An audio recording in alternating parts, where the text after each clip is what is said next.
So I've been seeing a lot of content creators saying selling on Takealot is dead, it's oversaturated, wara wara fish base. I decided to give it a go and I started last month. Well, let me just show you the results speak for themselves. So this was my first month sale. You'll see I started on the 18th. Let me get my fat head out of the way. Started only selling on the 18th and made about 2,100 Rand in sales on my first month.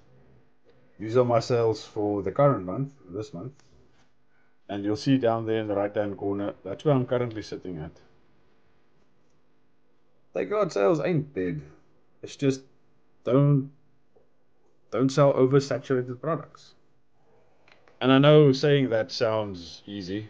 It is difficult to find suppliers. It is difficult to read Takealot's analytics and see what actually sells. You guys welcome to follow me because I'm thinking of starting content like this between all the other shit that I post, and I might eventually start doing like a full channel on selling on Takealot, how to package, how to find suppliers, how to look at trends, and how to look at the analytics. If you're interested in that, follow me right about here somewhere. Leave me a DM saying interested, and judging by that, I'll see if I should continue and make more videos and maybe start up a channel. It's not easy, but it's not impossible. I mean, a complete beginner idiot like myself was able to do it, and as you see, I've made over 7,000k in sales in the last 2 months, and I'm still actually just testing products. I haven't really bought products in bulk.